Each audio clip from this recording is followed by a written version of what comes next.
కాసేపట్లో బీఏసీ సమావేశం నిర్వహించనున్నారు మండలి చైర్మన్. తిరుమల లడ్డు వ్యవహారంపై సభలో చర్చించే అంశంపై పార్టీలతో చర్చించి నిర్ణయం తీసుకోనున్నారు. ఇప్పటికే అసెంబ్లీలో చర్చించాలని ప్రభుత్వం డిసైడ్ అయింది. రేపు చర్చ చేపట్టబోతున్నట్టు మంత్రి లోకేష్ ప్రకటించారు. దాంతో మండలిలోనూ చర్చించే ఆలోచన. ఇందాపూర్ డైరీ వ్యవహారం మండలిని కుదిపేస్తోంది. చర్చకు అనుమతించాలంటూ వారం రోజులుగా వైసీపీ ఆందోళన చేస్తోంది. మండలిని స్తంభింపజేస్తోంది వైసీపీ.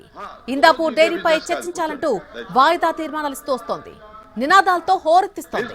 ఇవాళ కూడా వాయిదా తీర్మానం ఇవ్వగా చైర్మన్ ప్రశ్నోత్తరాలను చేపట్టారు.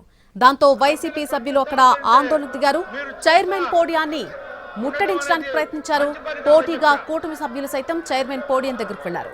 పోటాపోటీగా నినాదాలు చేయడంతో సభలో గందరగోళం ఏర్పడింది. దాంతో సభను వాయిదా వేశారు చైర్మన్.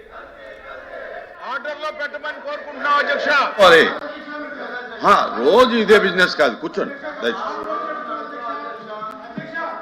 ప్లీజ్, కూర్చోవాలి. రోజు ఇదే బిజినెస్ కాదు, కూర్చోండి ప్లీజ్, కూర్చోవాలి. రోజు ఇదే బిజినెస్ కాదు, కూర్చోండి